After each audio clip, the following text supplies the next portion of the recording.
Assalamualaikum warahmatullahi wabarakatuh. Perkenalkan nama saya Alvin Syabandi. Nah, di sini saya eh, dari Pendidikan Teknik Bangunan. Saya akan menyampaikan sebuah konsep media yang cocok apa yang saya telah susun dari materi pembelajaran kemarin.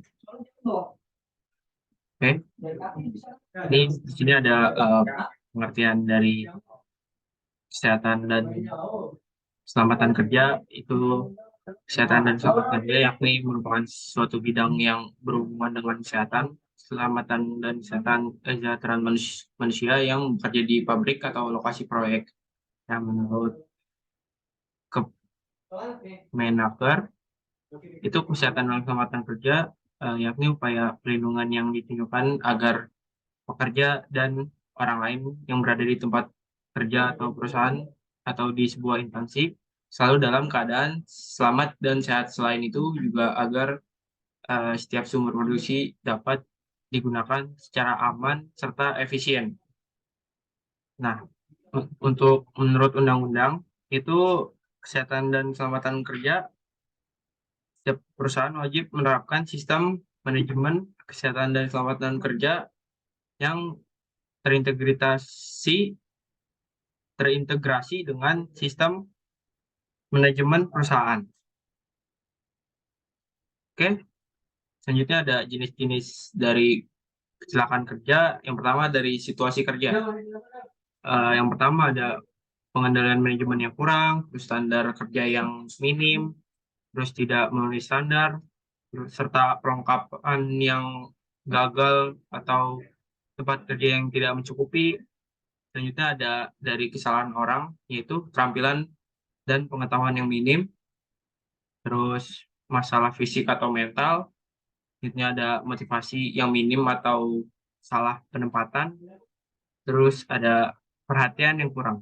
Selanjutnya tindakan tidak aman, yaitu tidak mengikuti metode kerja yang telah disetujui, terus mengambil jalan pintas. Selanjutnya ada menyingkirkan atau tidak menggunakan perlengkapan keselamatan kerja. Yang terakhir itu ada kecelakaan. Kejadian tidak terduga, terus akibat kontak dengan mesin atau listrik yang tegangannya cukup tinggi atau bahaya lah. Terus ada terjatuh. Yang terakhir ada terhantam mesin atau material yang jatuh dan sebagainya. Selanjutnya ada alat-alat kesehatan dan keselamatan kerja. Yang pertama itu ada helm. Nah, helm atau topi pelindung berguna untuk melindungi bagian kepala pekerja dari berbagai paparan bahaya seperti contohnya kejatuhan benda maupun eh, paparan aliran listrik. Ketika menggunakan peralatan K31 ini disarankan sesuai dengan lingkar kepala kita agar digunakan itu nyaman dan efektif untuk melindungi dari jatuhan benda dari atas. Selanjutnya ada kacamata pengaman atau safety glass.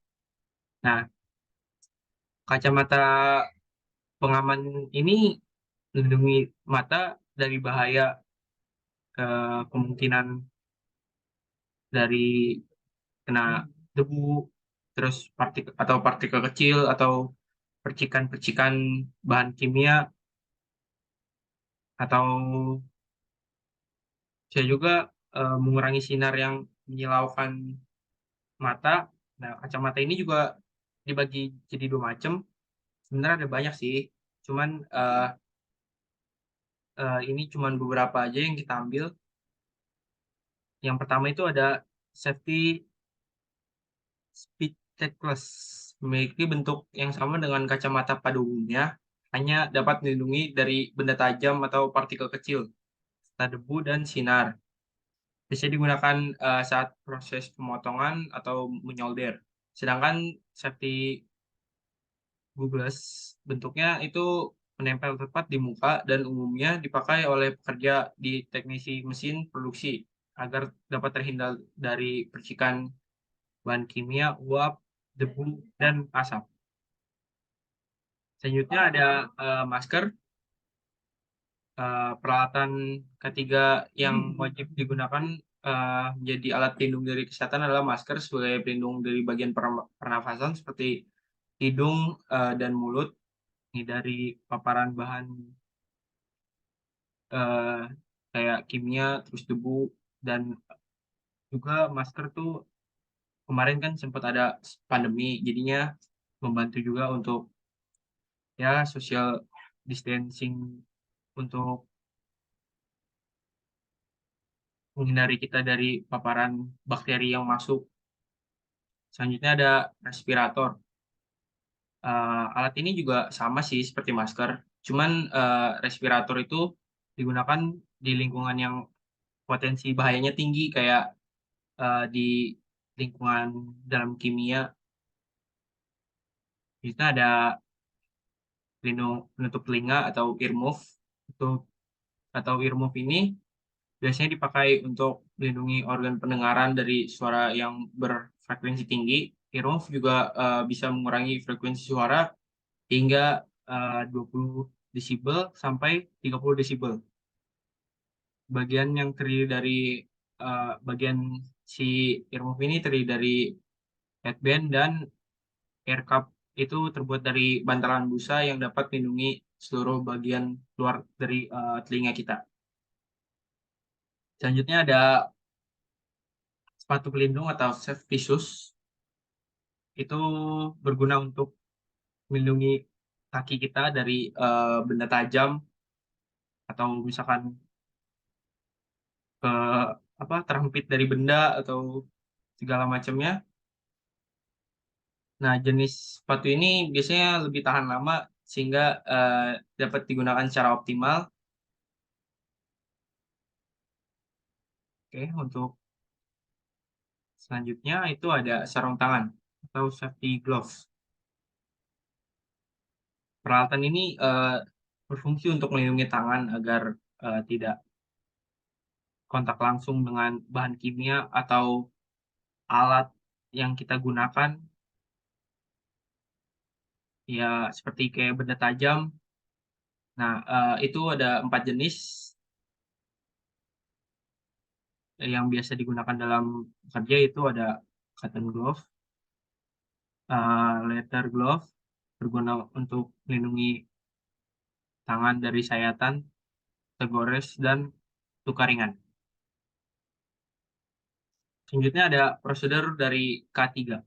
Nah, dalam implementasinya, K3 dilaksanakan melalui prosedur tertentu yang harus diikuti oleh perusahaan dan karyawan. Prosedur ini berlaku secara umum oleh semua jenis perusahaan, baik kantor, pabrik, tambang, maupun lainnya.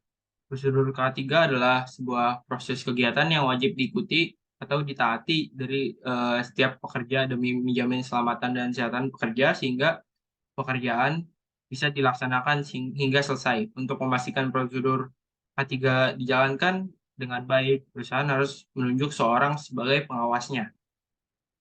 Nah, tujuan dari prosedur keselamatan dan kesehatan kerja itu sendiri yaitu